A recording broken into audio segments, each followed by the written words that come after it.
Hello and welcome to Whisky.com, where fine spirits meet.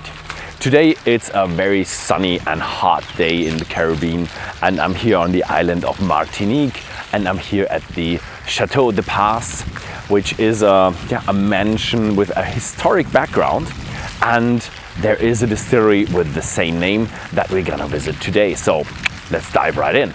The history of the distillery starts 1651 with the man named Jacques Dupaz, and he was a Frenchman who went to the colonies, and his mission was to produce goods for the French crown, or I don't know, I'm not that history in French, so for France. And he came here and he became the first governor, and he also was the mayor of Saint Pierre. So he tried to do a lot of stuff. He tried cattle, he tried indigo, he tried tobacco, but he then realized that growing sugarcane on this island was the best thing to go. And so he created a sugar factory. And here behind me you can see a water wheel. This is how it was back in the days. You had a water wheel, and that was pressing the sugarcane. You get the sugar juice, and then you cook the sugar juice until you got crystalline sugar, to have then a normal sugar made out of sugarcane. That was the way to go back then. This went on, and finally the family of Depaz took over this chateau. And in 1902 there was a huge tragedy on the Isle of Martinique, and that was when the Mount Pelée, the Montagne Pelée, the volcano Pelée, actually erupted in a huge blast and killed, they say, everyone in the island except 2 people. I think 1 slave and 1 prisoner deep down in the cellar. And so all of the family was eradicated, probably in an instant, because this here is also known as the mountain chateau. My French is really not that good. So they're really close to the mountain, so they were the first to go. And there was just one guy, Victor Depaz. He outlived this tragedy in his family because he was in mainland France. So he lost all of his family, and his thoughts were actually he wanted to go to the Americas. He wanted to go probably to Quebec or to Louisiana in the French colonies, but he actually came here, and when he stopped over here, his steamship actually broke down, so they had to stay here for a couple of days. And he said, okay, while I'm staying here, I can easily go to where my family lived and have a look how this chateau is. And he came here, he had a look around, and he then finally decided to stay on the island and just rebuild everything. And this was a fresh start, and they actually rebuilt it as the distillery, or the sugar factory Depaz. And so he had 11 children and a wife, so they started a new family, and they were plentiful. And later then in 1950, his 2 sons, André and Raoul, they actually modernized the factory. They still have a steam engine, but it still works, and it still works really well.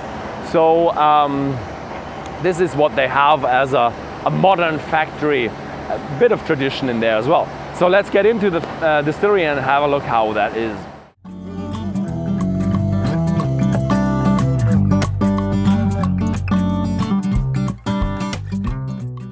Behind me you see the sugarcane fields. The distillery has 451 acres, and that is huge, but they only use half of it. Why? I'll come to that later. The AOC regulations lets the distillery use 26 different varieties of sugarcane. They are choosing 5 to 6 depending how good they grow here. So they check how good does a sugarcane grow in this area, because not all strains of sugarcane are the same. Behind me, for example, you see the blue sugarcane. It's it has a little bit of a blue purplish color to it, so that's why it's called the blue sugarcane. What is very interesting is the distillery Depaz decided to go ecological friendly. They got the ISO certification 14001, and that means they are not allowed to use any pesticides or any industrial for artificial fertilizer, so they can use their bagasse, which is the leftover product, or the vinasse, the leftover product from the distillation, for fertilizing. But that is not enough for them. They actually say, okay, they don't do the 8 years of growing of sugarcane, they only do 5 years of growing of sugarcane, and then they cut it down and they plant other stuff on it, like bananas, or they let staff grow vegetables on it, because one plant like a sugarcane extracts the resources or the minerals, special minerals from the ground, and when you plant other stuff on it, you can have the ground regenerate itself. Speaking of the minerals in the ground, here you have a very special terroir. For the island, it's medium humid. You're not as humid as the Atlantic side, but you're not as dry as the south. So it is very humid here, but for the island, it's medium humid. But also, you are very, very, very close to the volcano.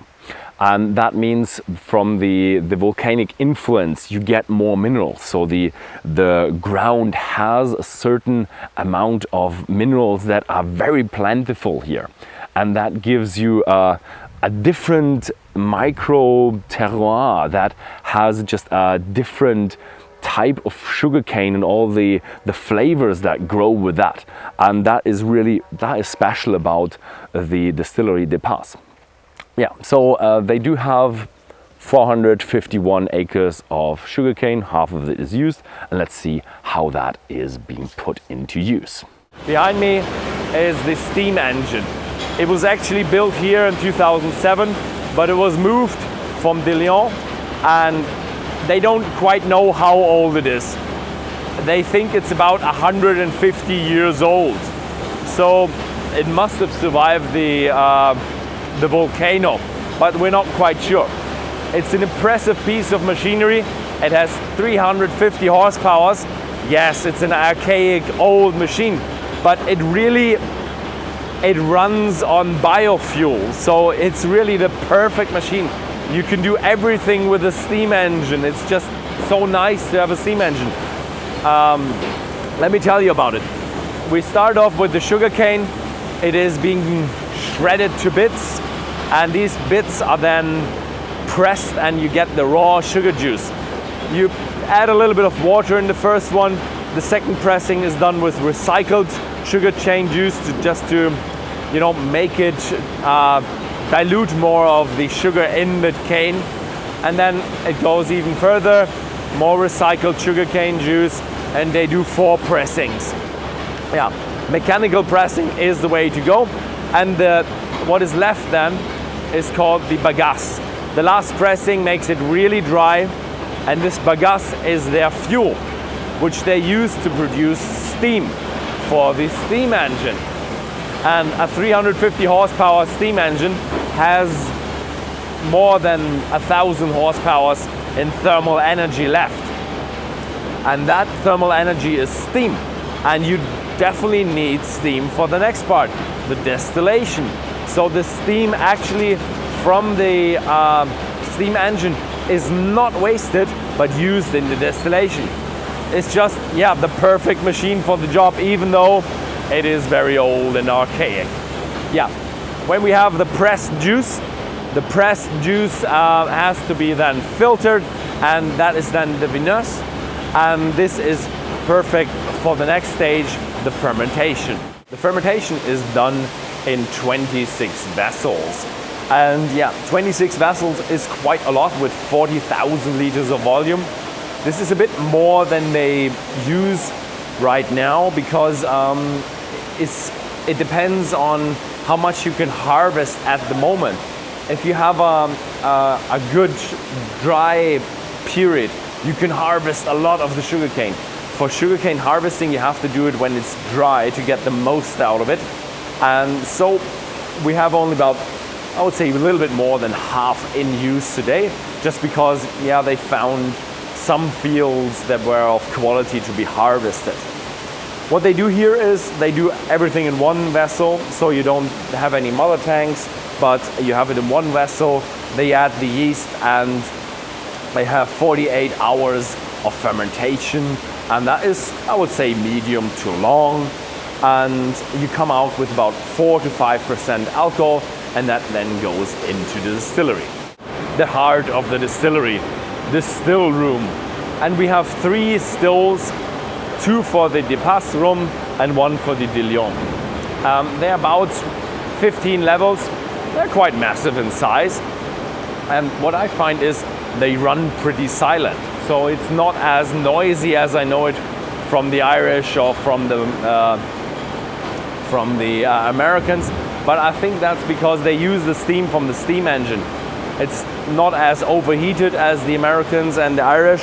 And yeah, it's therefore not as fast, and I think they are taking more of their time here. They have 15 levels and they come out with about 70% in alcohol.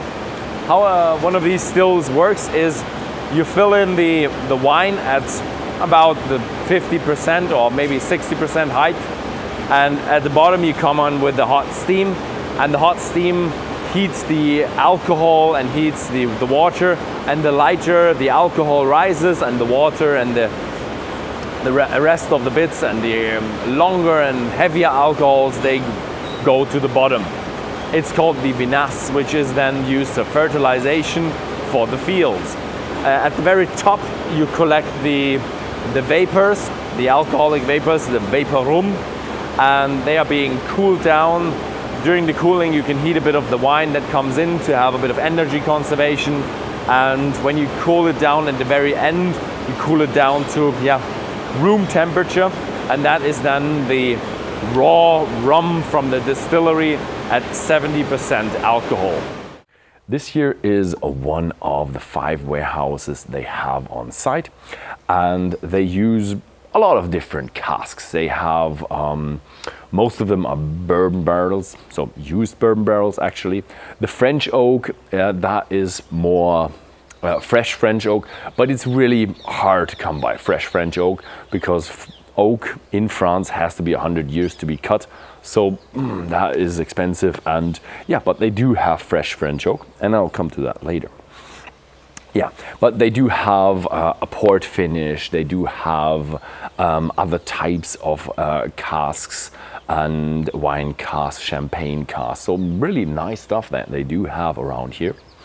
But the thing is here, the maturation is very different to what we know from, let's say, Scotland or Kentucky or something. It's hot all around the year, so we call it tropical maturation.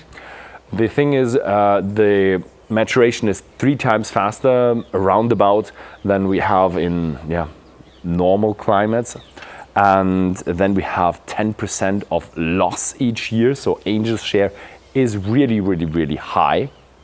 And yeah, so this is the difference to what we know from the maturation part. And yeah, let's try some stuff.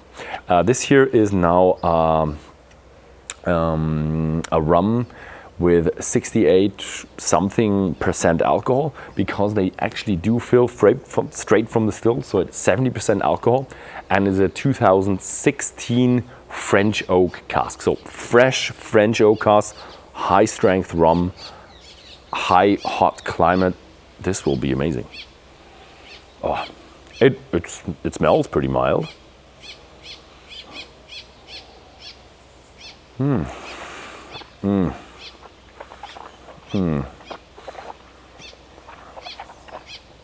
This is what I like. It's far off on one side of the scale. Okay, 68 is a bit hefty, but you have so much oak in there. It's just amazing. The 70% alcohol just take up the oak. You have the hot climate that speeds up the process, and you have fresh French oak. So I like it. It has a bit of that tannin touch to it, so it's not overly sweet. You have the sweetness, the freshness, and the juiciness from the rum, character, distillery character, but it has that great epitome of French oak, and that is just off the scale in that French oak territory. I like it. So this is straight from the cask for me to taste, but now we're gonna have a little interview with more of the standard bottlings.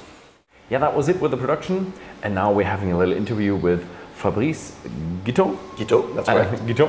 And you're already 5 years within rum, yep. but you have a lot of experience with like tea and what was it, coffee? Like, yep. Okay, I'm a barista as well. So you're really into aroma. I love it.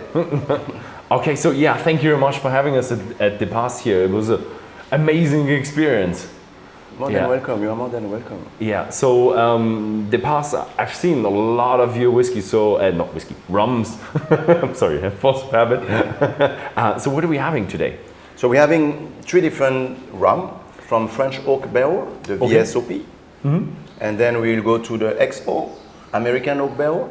And the port cask finish that it was a trend a long time ago, so we decided also to bring some sherry flavor into our rum.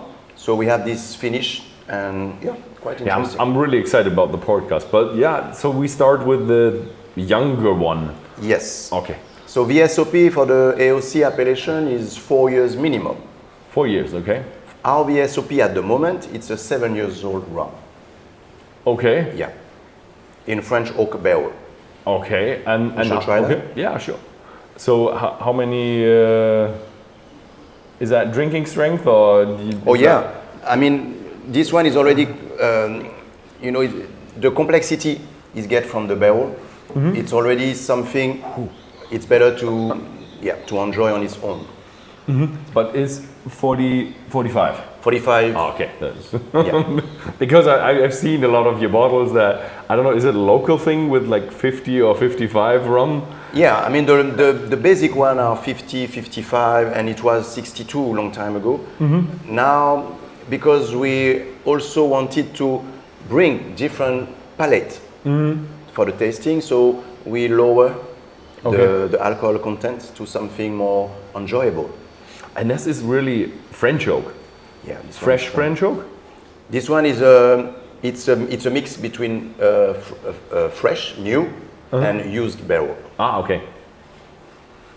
I like it because it does have a little bit of a vanilla touch to it and a little bit of a caramel touch to it. So the French oak gives you straight the wood flavor and all the vanilla for sure, and all the aromas, like fruity. It also has, it has the fruity, and what I love is a little bit of a freshness. It feels like the rum that we in the distillery. You feel that smells as well. It always tastes better at the distillery. I have to say, I agree totally.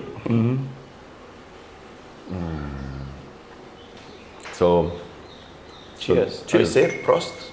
Prost in Germany. What was it in French again? Santé. Santé. Santé.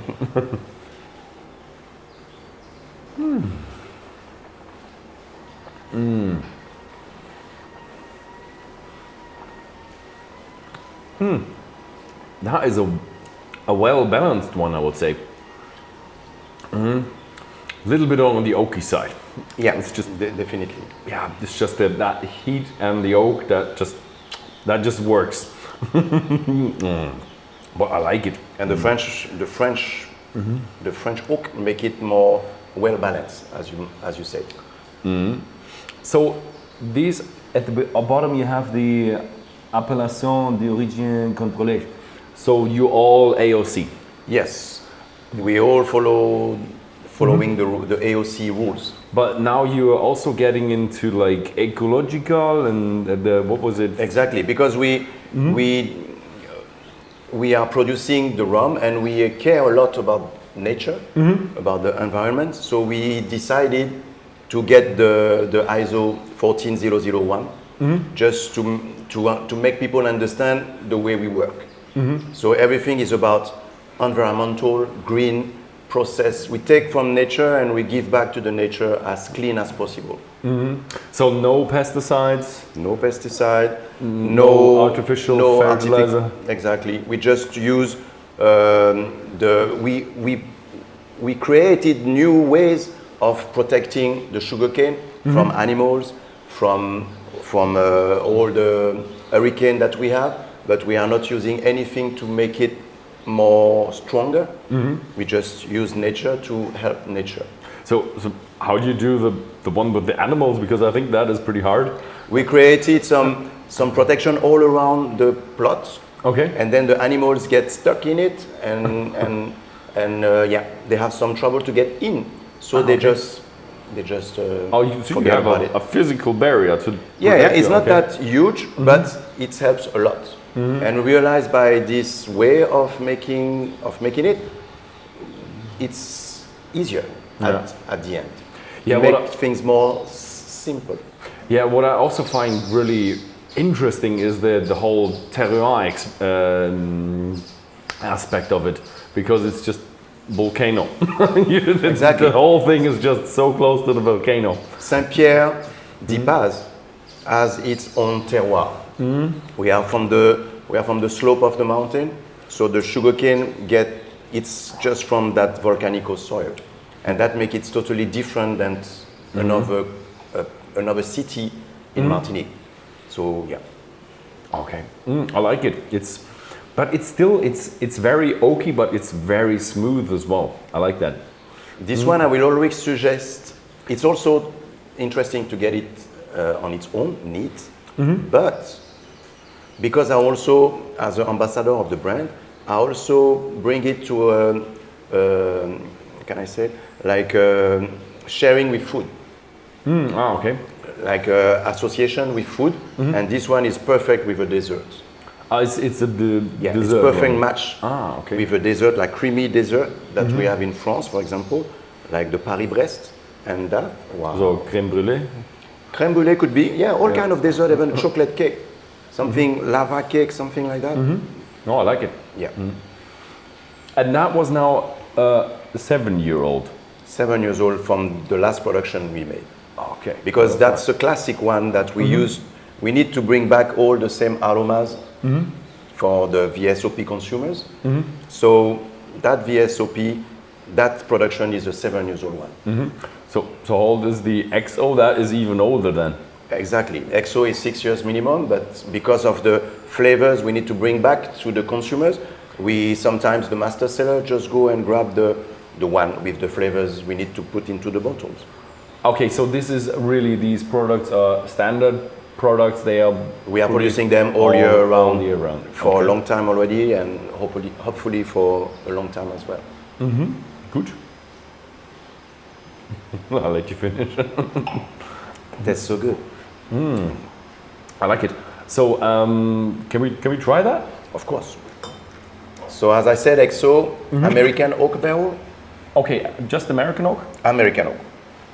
So it means that barrel contains bourbon for 1 year before, and then we aged our rum into it and this one is a blend. It's a blend of 8 and 10 years old rum. 8 and 10 years. So you're always a bit over the minimum. Probably what we could understand from that, it's that from previous weather, maybe we didn't need to go to that age. Okay. But nowadays, because of the changing and everything, to get the same aromas as before, we need to go. So okay, your cellar master defines what it is, and the XO is just a name for you, and minimum. Okay. Exactly. It's minimum is easy. And also, what the appellation is for? It's for the consumers. You know, when you go to the supermarket and you see a VSOP, then you know what's the youngest inside the bottles. So you don't pay extra money for something young as 4 years old minimum. Yeah. The thing is with VSOP and XO, I think it's different from sherry and cognac. I think XO and cognac is 10 or something like that. Oh yeah. It's we use the same because of the AOC. We need to have a base, and we choose cognac to follow a little bit their rules. Okay. But we make it right for the rum. Okay. So XO for rum is different than the XO for cognac. Yeah. Okay. Is it also 45? 45. All our rum mostly are 45. Okay. You're going for more. Yeah. It's a kind of a mark of the distillery. Okay. Good. I do like 45. The 45 is just a nice drinking strength. It's not, you know, too strong when it becomes so dry of the alcohol, and Totally. it has a strength of flavor. Oh, that one is creamy. Yeah, more like gourmet. Yeah, but it's still elegant. I like it. Yeah, it's elegant. That one is elegant. The first one was a bit, for me, was very somehow fruity and vibrant, and this one is more elegant, creamy. Yeah, exactly. Nah.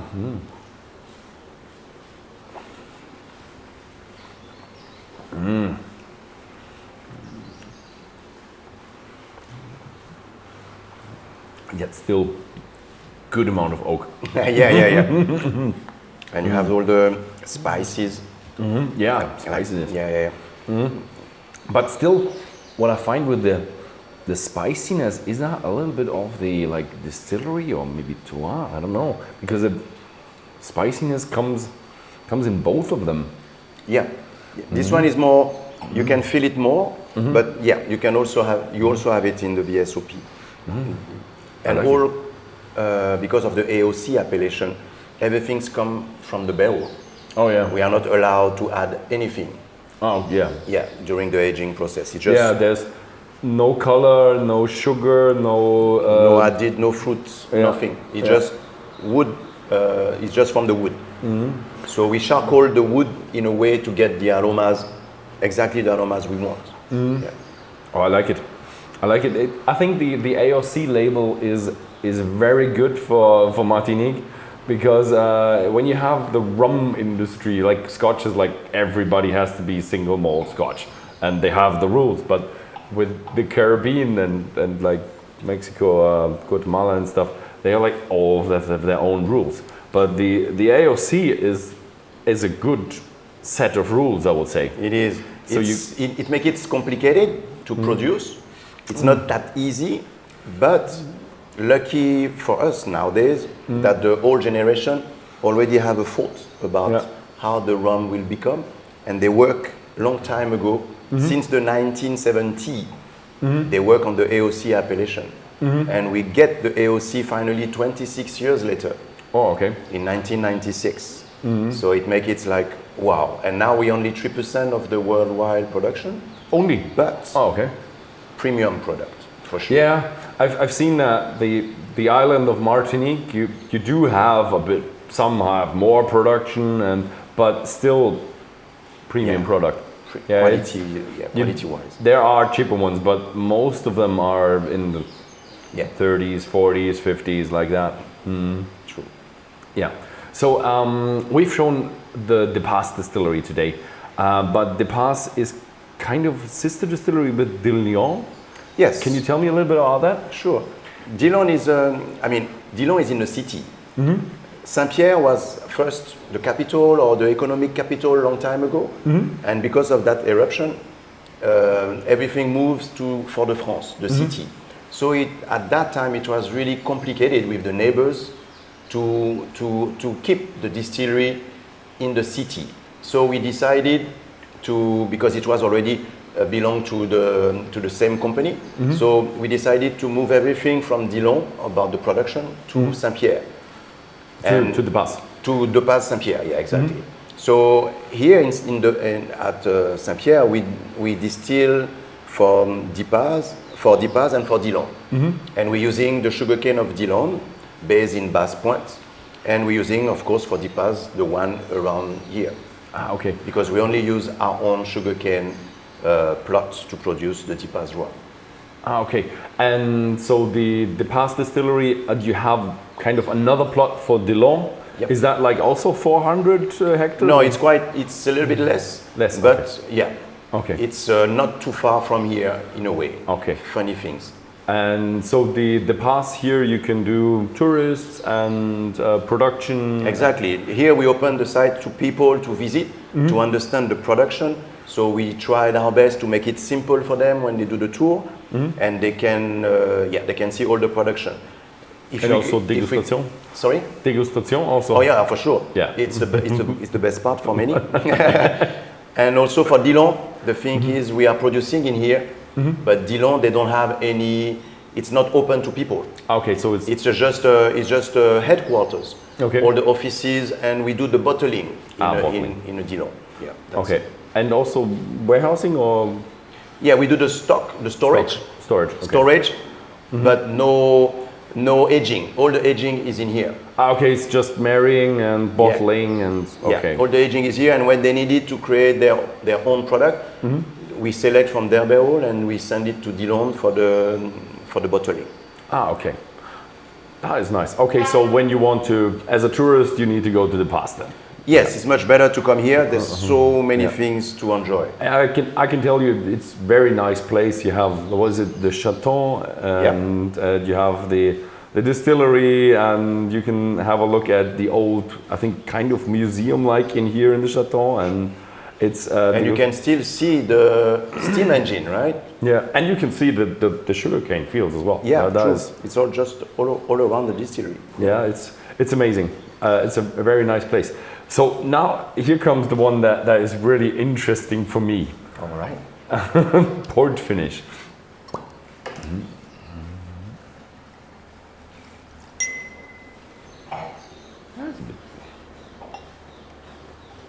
It has a bit of a red color to it.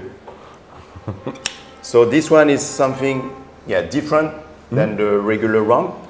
It's 8 years old rum Oh, first, and then he went into a port cask for 11 months. 11 months. Okay. Yeah, only. But that port cask was a 36 years old port, and that was a Xeres. A dessert port. So one of Xeres, these sweet. Xeres, Xeres, yeah. Okay. So he gives, and you have this subtle sherry feeling. Yeah.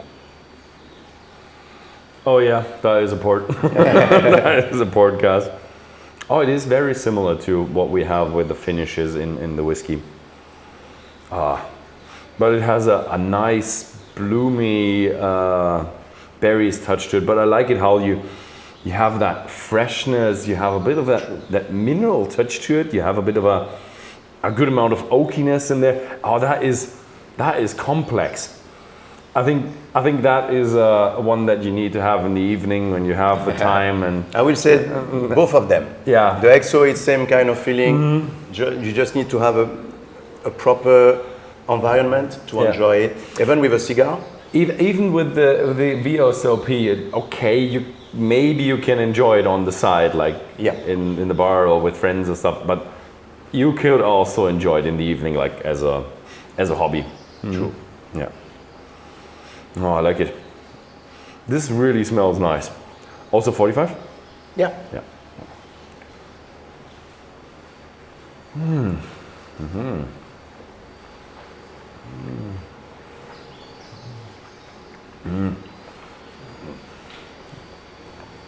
Ooh, this is intense.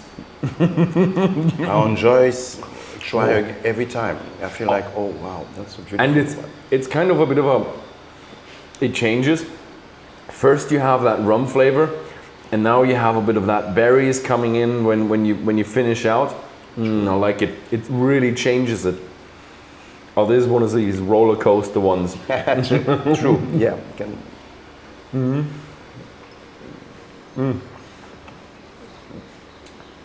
So Fabrice, you are from Martinique. Originally from here. Yeah. So with the 1902 eruption, everybody died, and Mr. Depaz was the only one survivor. I mean, not the only one. The only 3 people in here, Saint Pierre, were survivors.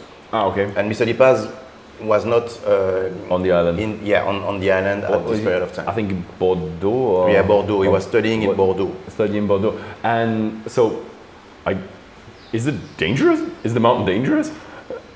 I will say, it's nature, so we never know. But nowadays, because of that eruption and all the others, it's already under control.